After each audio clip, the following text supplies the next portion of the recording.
Welcome, everyone, to the Chompcast, the official podcast of Sword Chomp. Thank you for downloading or streaming our podcast, taking some time out of your busy life to listen to us. My name is Morgan Barnes. I'll be your host today. I'm broadcasting from Montana, and I'm joined by my good friends and fellow co-hosts, the crew of Sword Chomp. Quick introductions. From North Carolina, we have Mr. Joshua Fowler. Hello. Hello, and from Texas, the beloved home of our San Antonio Spurs, Anthony Fisher. Yeah, San Antonio. Even though you don't live in San Antonio. Sadly. You're inferior. No, I'm just kidding. We love Fort Worth, Texas, too. Yep. The closest team I got is the Dallas Mavericks. You get lumped in with all those Dallas people. What's the closest sports team you get lumped into in North Carolina there, Josh? What's your closest thing? I don't know. I think there's something in Canada. Like one of those teams up there. Whoa, that's a long ways away. That's Josh's way of saying he doesn't give a shit about sports. Pretty much. And that's fine, because this is not a sports podcast. This is a video game podcast. And we have a really fun show today. Our good friend Shay, who normally broadcasts from Japan, is not here today. He had some sort of what do you say it was? Like some sort of orgy or something he was going to? I don't know. He just some sort of scheduling conflict, right? Yeah, it was something to do with his dungeon there. But yeah. His dungeon is really taken off there. It's done really well. Yeah. I gave him a lot of advice before he left to just, try and maximize, positive feedback, and it's been going well for him. So Yeah. I mean, I got him in touch with my leather guy before he left, and he's been. Oh fuck! Your leather guy is. Famous. Oh, I know. Yeah, if you're going that route, that's you have to work with Dave. Well, I mean, even if you're going, another route, like let's say you're more of a chain guy, you're still gonna have some element of leather. So. Yeah, really, just for comfort, if nothing else. Mm-hmm.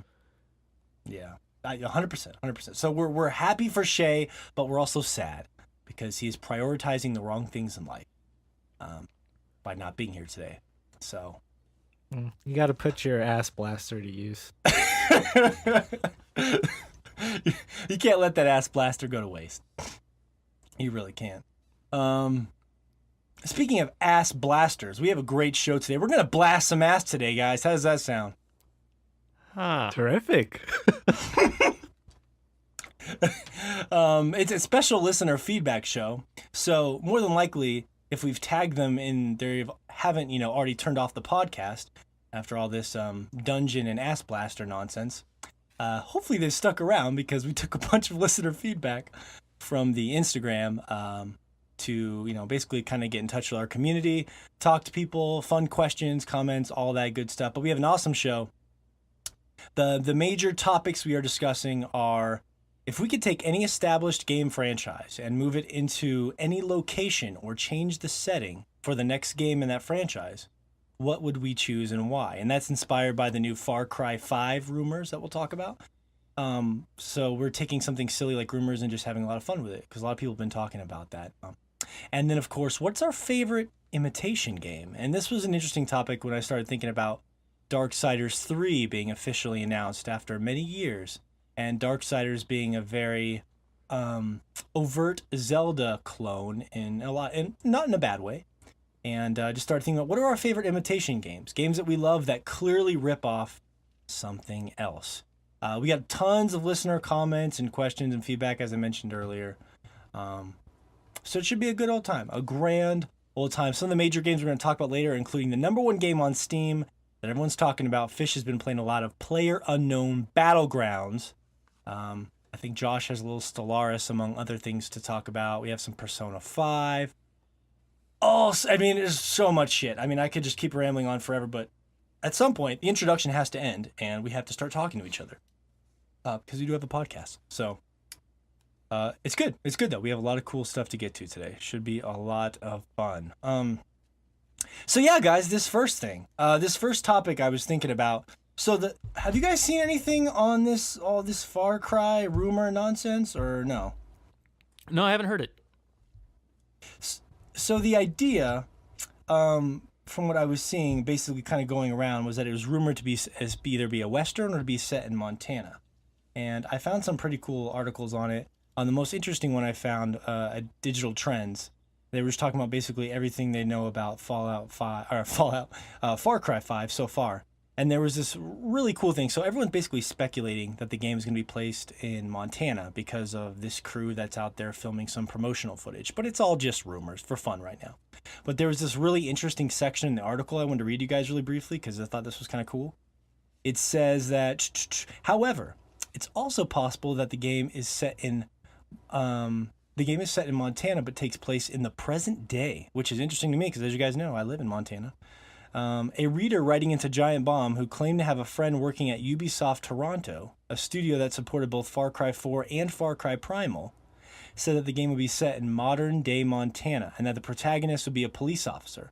According to the letter, a rebel group has apparently taken over part of northwestern region of the state, and the police officer must act as a vigilante in order to stop them, which that thought didn't even cross my mind, like modern-day Montana, like that's kind of cool. I can't think of any video game set in modern-day Montana as someone who lives in fucking Montana. So that's kind of the lowdown on an interesting part of the rumor to me. But that's the rumor that's swirling. So I wanted to pick you guys' brain because I was just having fun with this. Like, if you guys could take any franchise and just change this. I mean, let's be honest, right, Josh? Like, a lot of times these studios are scrambling for creativity, and it's sort of the cheap way out, right? Oh, we need a new Call of Duty. Where's the setting going to be this time? Oh, there's a new Assassin's Creed. Well, what city haven't we put it in yet? You know what I mean? But you could also do some really creative stuff with that. So, I mean, like, take it away, Josh. If you could take any franchise and change the setting in any way that you wanted that would be appealing to you, like, what would you do? I think it would be really cool if the next Mario game were set in the real world. I see what you're doing there. Yeah. Whoa, that's ludicrous. Yeah, like with cameras everywhere, and then you go and have your little confessional. You know, the real world. The real world. Okay. Get some Hammer Bros in there, just broing it up. See, I don't know though, Josh, because I don't think of the Mario Squad as being like super interesting. Like, is there going to be a lot of drama there? Maybe the Uncharted crew, you know, if fucking, Drake's brother's trying to hit on fucking Elena, that could be some shit for the confessional group. But like, what's going to happen between Mario and fucking, you know? Well, that's the thing. I think it should be all henchmen. Mostly Hammer Bros, because, I mean, that's the demographic, really. Okay. If you're going that route. Yeah.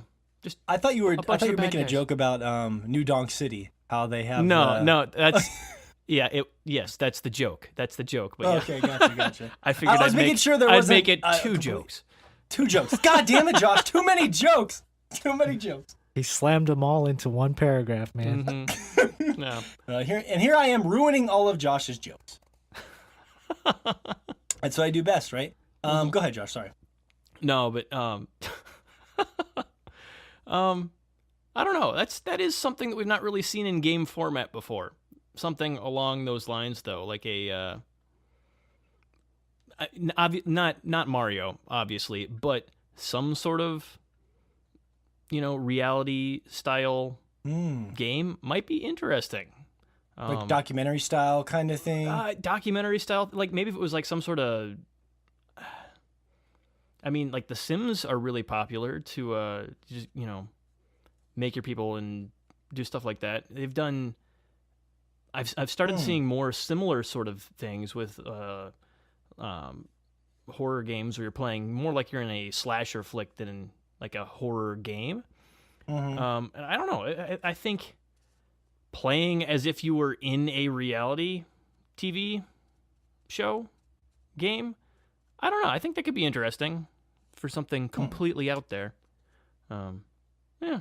Even though that phase is kind of come and gone, so I don't see it happening.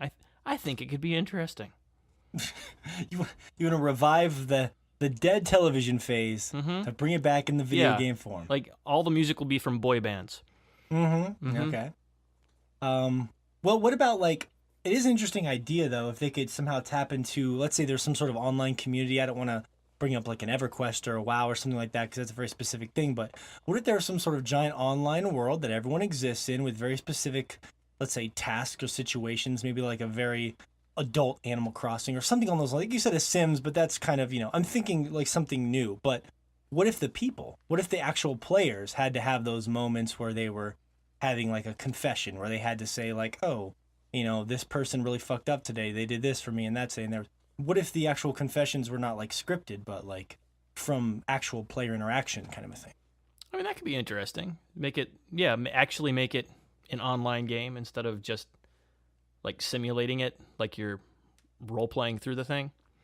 Yeah, exactly. Yeah, that's interesting, Josh. So yeah, I was thinking whenever I started thinking about this topic, this is actually something I'm pretty passionate about as well, because I've had this running idea in my head for many, many, many, many years. When I was a little kid and I used to play, a little kid, like a teenager, used to play Grand Theft Auto games. I would try to get into them. I've never been the biggest Grand Theft Auto guy, but every Grand Theft Auto game has basically been based around like a really well-known big city, like Miami for Vice City. Of course, Liberty City is like a knockoff of New York. And they've I love San Andreas, but they've kind of gone back to the California well twice now, with GTA 5 and San Andreas. And then, of course, GTA 4, they went back to Liberty City well.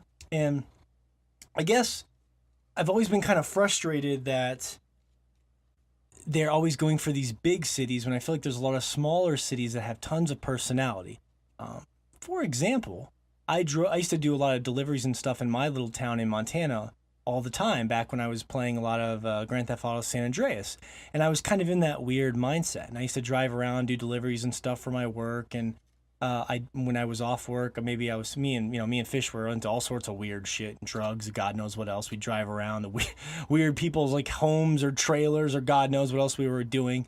And like every day was like a weird little journey within itself. And I was just realizing, meeting all these people and just kind of looking at my town, that even the smallest towns have so much personality. And like, what if they took the same amount of time and resources as something that they would put into the next Grand Theft Auto game, whatever GTA 6 would be, and instead of trying to make half the state of California look really good, what if they just focused on a smaller town but made it look amazing? Like the kind of detail you'd find in like PT or Resident Evil, where they just create these really small spaces, but there's so much personality, and then they just focus on the characters and the place. Like, I feel like I would prefer a smaller place with more detail than a larger world with less detail.